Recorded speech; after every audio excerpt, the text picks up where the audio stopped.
இன்னைக்கு நம்ம பார்க்க போற கட்சி ஏடிஎம்கே. திமுகவில் பொருளாளராக இருந்த எம்ஜிஆர் கட்சி கணக்குகளை கேட்டதற்காக அப்போதைய முதல்வர் கலைஞர் கருணாநிதியால் கட்சியிலிருந்து நீக்கப்பட்டார்.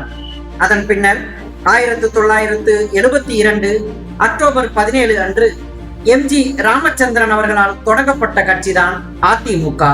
முதலில் அண்ணா திராவிட முன்னேற்ற கழகம் என்று இருந்த பெயரை பின்னர் அனைத்திந்திய அண்ணா திராவிட முன்னேற்ற கழகம், அதாவது அஇஅதிமுக என பெயர் மாற்றினார்.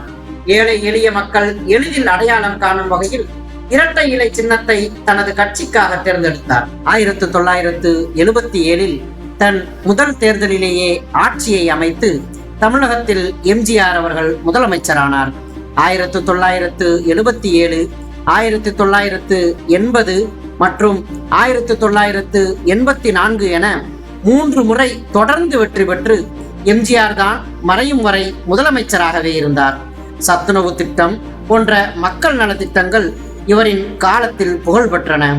எம்ஜிஆர் மறைவுக்கு பின் கட்சி ஜானகி அணி, ஜெயலலிதா அணி என இரண்டாக பிரிந்தது. 1989 தேர்தலில் ஜெயலலிதா அணி, ஜானகி அணி என இரு அணிகளும் தேர்தலில் தோற்ற நிலையில் பின்னர் இரண்டும் ஒன்றாக ஒன்றிணைந்து ஜெயலலிதா அவர்களின் தலைமையை ஏற்றுக்கொண்டது. புரட்சி தலைவி ஜெயலலிதா அவர்களின் தலைமையை ஏற்று தேர்தலில் போட்டியிட்டு 1991, 2001, 2011, 2016 அதிமுக மிக பெரும் வெற்றியை பெற்று ஆட்சியை பிடித்தது. 2016 32 ஆண்டுகளுக்கு பிறகு தமிழகத்தில் தொடர்ந்து இரண்டாவது முறையாக ஆளுங்கட்சியே மீண்டும் வெற்றியை பெற்று வரலாறு படைத்தது. அம்மா உணவகம், தொட்டில் குழந்தை திட்டம், தாலிக்கு தங்கம் போன்றவை ஜெயலலிதா அம்மையார் அவர்களின் அடையாளங்களாக மாறின. ஆனால் இது வெகுகாலம் நீடிக்கவில்லை. இவர் டிசம்பர் 5, 2016 மரணம் அடைந்தார். 2016 புரட்சி தலைவி ஜெயலலிதா அவர்களின் மறைவுக்கு பின் கட்சிக்குள் பல்வேறு குழப்பங்கள் ஏற்பட்டன. ஓ பன்னீர்செல்வம் மற்றும் எடப்பாடி பழனிசாமி ஆகியோர் இணைந்து இரட்டை தலைமையின் கீழ் கட்சியை வழிநடத்தினர்.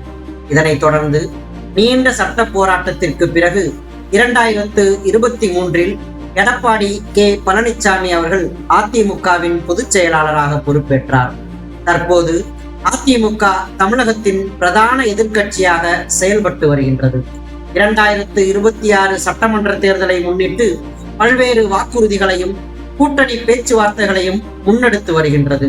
எம்ஜிஆரால் தொடங்கப்பட்ட இக்கட்சி தமிழகத்தில் 7 முறை பெரும்பான்மை பெற்று ஆட்சியை அமைத்துள்ளது. இப்போது எடப்பாடி பழனிசாமி அவர்களை தலைமையாக கொண்டு செயல்பட்டு வரும் இக்கட்சி வரப்போகும் தேர்தலில் 2வது முறையாக ஆட்சியை பிடிக்குமா என தெரிந்து பார்ப்போம். இத்துடன் அதிமுகவின் செய்திகள் நிறைவடைகின்றன. அடுத்து நீங்க எந்த கட்சியை பத்தி தெரிஞ்சுக்கணும்னு விரும்புறீங்களோ கமெண்ட்ஸ்ல போல் செக்ஷன் இருக்கு. உங்களுக்கு பிடிச்ச கட்சியை ஓட் பண்ணுங்க. தொடர்ந்து இணைந்திருங்க நம்ம ரேடியோ பெட்டி சேனலோட.